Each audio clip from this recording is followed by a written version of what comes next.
So we're out this morning shooting sunrise, probably the most popular time of the day to pick up the camera. I've chosen to use the 28-70 this morning, the Hero lens, f2. Although I don't need f2 at sunrise, it's been nice to be able to shoot a little bit of pre-dawn action. Handheld speeds quite happily at that sort of aperture. I'm really enjoying the ergonomics of the camera, the way that the aperture is changed by the front multifunction ring on the lens.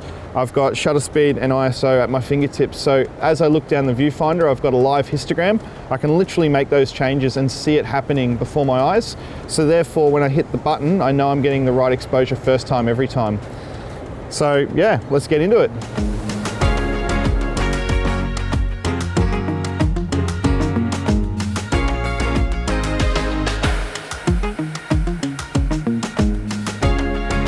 So one of the features that I really wanted to show you out in the field is the live histogram. So as I change my exposure on the camera, you can see it literally changing before your eyes. And the histogram's giving us a live feed to show me exactly what's going on in that image. So as I change my shutter speed here, I'm darkening the image, my histogram's starting to compact up. I can open that up a little bit and then take my frame, and I know it's gonna be right first time. I should also mention that we've got the electronic level here on screen. So without the use of a tripod or a bubble, I can make sure that my horizon is nice and straight before taking the image. All right, we've covered that off. Let's go find some action.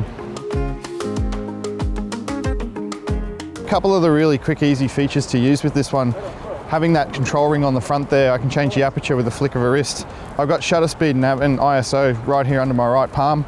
All I need to do is wait for the moment till I see. A couple of quick changes and I'm shooting straight away. In fact, here comes a skateboarder right now.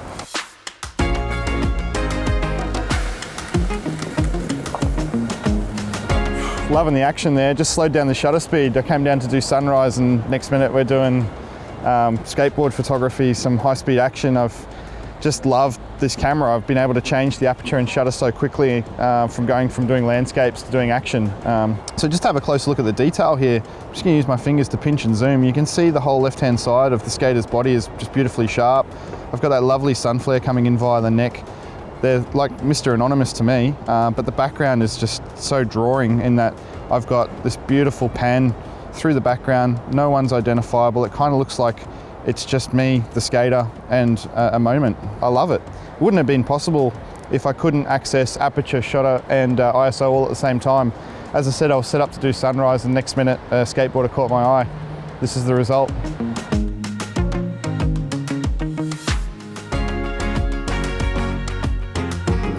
What I've decided to do this morning, I'm down here, I'm using the EOS R with the 28-70. I've gone straight to f2 to get all this beautiful detail in the surfboard wax. I'm at a 5,000th of a second, so I'm not going to get any movement in the frame. I've decided to hold the camera with my right hand in a non-traditional format so I can get the camera nice and low and stable. I'm going to use the touch screen here to actually take my photo. So I have touch shutter enabled on the left-hand side here. All I've got to do is touch the part of the scene I want in focus and the image is taken instantly. You can see here I can now work on my composition with my surfer to get all the detail in the background as well as the foreground. And the other thing too is, because we're in an environment where it's quite sandy and dirty, I'm not too concerned because I've got that weather sealing built into the camera and lens. So I'm not worried about salt spray. There's no rain today. I've got a little bit of sand here. I'm not too worried if I get a little bit of that on the camera. It's all going to work out great. It's the perfect companion for this sort of shooting.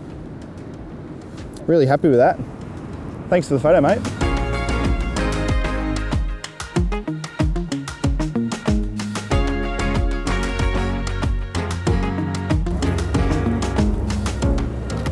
All right, this is awesome. I haven't had this much fun in ages. Wow. So I've gone to the Hero lens. I've gone straight down to f2, and with the light and the backlit scene, I needed to silhouette the surfer.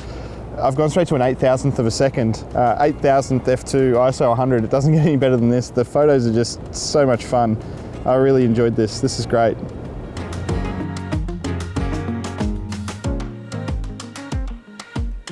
So I hope you've enjoyed a bit of this time out in the field this morning.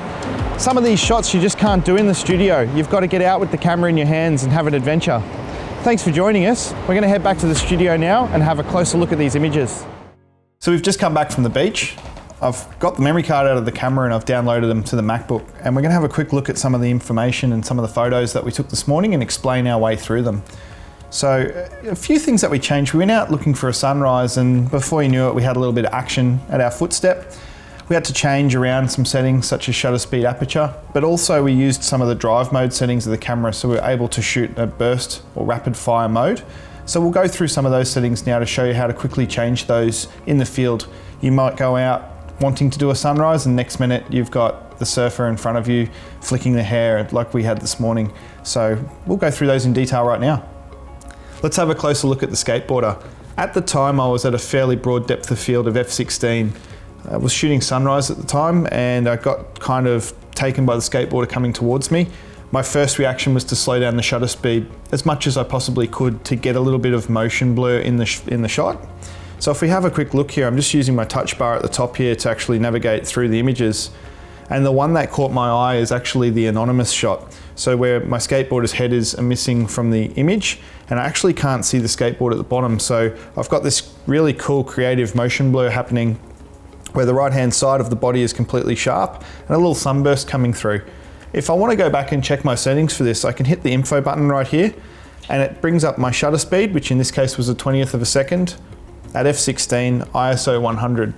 If I push the info button one more time, I get a little bit more broad information around that image, including the histogram, the time and date it was shot.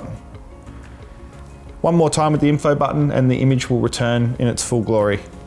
From there we can move on to our next images by surfing left and right, or we can use the touch shutter at the top. Okay, moving on to my next image. I had our surfer down on the beach doing some stretches, and I wanted to capture all that detail, that graphic detail in the wax on the front of the surfboard. So in this particular shot, we are still using a very shallow depth of field. Again, I stopped that lens down to f2. I kind of just want my surfer in the background to be not really the focus of the image, but still add to the image to show me what's going on. I really want to look at this detail that's in the foreground on the surfboard. So having a bit of a surf, pardon the pun, through these images, I kind of find the one where the composition talks to me. I've got my entire surfer in shot here, foot stretched out, but all this detail in the foreground is just insane. An important key to taking this photo, apart from stopping the lens down to f2, was being able to select my autofocus points. To do this, all I did was push my autofocus point selection button at the top right, and then move my focus point to the point where I would like it. There are many different types of focus points. To change them, we can use the manual function button on top and go between multi-groups, single point, and even face detection. For this particular shot though, I chose a single point only and I placed it using my finger.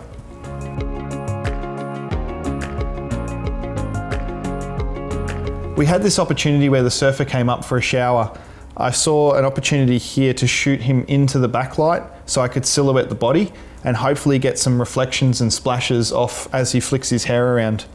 We kind of hammed it up a little bit here, but you can see here that the shot was quite achievable. At the time, the most important thing to me was a fast shutter speed. Because we had that beautiful 28-70 f2 lens, I was able to open the lens right up to f2 and shoot at an 8,000th of a second. This captured all of that perfect detail. And as you can see straight out of camera, we got all the detail that we wanted. A couple of things to note about this image. Before shooting, the first thing I did was I changed my drive mode from single frame to burst mode. Quickest way to do this is to hit the Q set button. Using the touchscreen, touch on the drive mode, enable high speed shooting and return. Now when I hold the shutter button, it will fire at 8 frames per second, giving me as many options as possible. Now, we had a lot of runners coming across this morning and I wanted to capture them in action, but try and get a foot nice and still. And you can see here I have an anonymous runner again, with that detail showing that she's in motion, but at the same time, there is a moment of silence. So we've been through how to change the camera into high-speed burst mode, and we've looked at moving our autofocus points. What we need to talk about now is the focusing modes. Everything that we shot this morning, with the exception of the sunrise, was a moving subject. So therefore I needed to put the camera into AI servo mode. Let's show you how to do that first, and I'll explain the differences between the modes. The fastest way to change this is using the Q button on our back screen and touching our focusing modes. You'll notice there's two options here, one shot and servo. Put simply, one shot is a locking focus mode for static objects, things that aren't moving. Servo mode, on the other hand, tracks the subject within the focus points until you push the trigger. So in this particular image, I tracked the runner's legs through the image and pushed the button once I had symmetry. There's 2 or 3 ways we can actually surf through these images. Firstly, we can just use our finger to swipe left or right to go through the images. We could use the left and right arrows on the joystick to go through the images, or we can use that new touch sensitive multifunction bar at the top to swipe left and right. Of course, once we're fixated on a particular image, we can then use our fingers to pinch zoom and check the closer detail within that image. Now, if you come across a photo that you'd like to delete, it's as simple as pushing the trash can button. In this case, my camera this morning was shooting both JPEG and RAW files. It's asking me whether I'd like to erase the RAW or the JPEG only, or both images. You can either navigate using the joystick or touch the screen to erase. There's one other feature that we can change which will influence the tones, contrast and color in our image, and that's the My Picture Styles. What a lot of people change their My Picture Styles to often is monochrome, particularly if they're doing street photography and architecture. Let me show you how to do that now. So looking at the back of the screen, I can use the Q button to activate the touchscreen. If I touch on the My Picture Styles, it brings up all the options such as standard, automatic, portrait, landscape, neutral. If I'd like to shoot some nice high key black and whites, however, I'll use my finger to touch monochrome and I'm ready to go. The other neat feature about having an electronic viewfinder is you'll now notice when you put the camera up to your face, the viewfinder is also in black and white. So one thing I wanted to show you really quickly was the difference with video mode on this camera. On 5D Mark IIIs and 4s, we had a switch that toggled between stills and video. With the EOS R, what we need to do is push the mode button on the top, and you'll notice that this is where we can change between TV, AV and manual in stills. Down the bottom it says info. Push info to change between stills and video. So if we do that, pushing info on the rear, we notice that it moves to a video shooting mode. The best part about this is we've still got auto, TV, AV, full manual. We also now have 3 customizable video modes. Let's start with manual. And you'll notice that the rear screen is now changed over to a more video specific screen. So things like the microphone level is showing automatically. The camera's automatically gone into AI servo focusing mode and it is now constantly focusing, simply awaiting for me to touch the trigger on top to start recording video. Another thing to talk about within the video modes is the various resolution settings. To change anything within the video modes, we can simply use the Q set button on the back and then enable the touchscreen. So for example, if we want to look at the different video modes that are available, the EOS R does offer 4K at 25 frames per second in 12-bit C-Log at 480 megabytes per second. It is extremely high quality 4K video. We also have more traditional formats such as Full HD, and it can do a range of 50 and 25 frames per second progressive. It can also drop down to HD for those who are doing basic YouTube videos. You also have an option to increase your frame rate to 100 frames per second if you wish in those modes. A couple of other really cool things about this here. Obviously you have the inbuilt stereo microphone, but to change the mic levels is as simple as touching the screen and changing from auto to manual. And then we can use the top scroll wheel to change our microphone level with ease.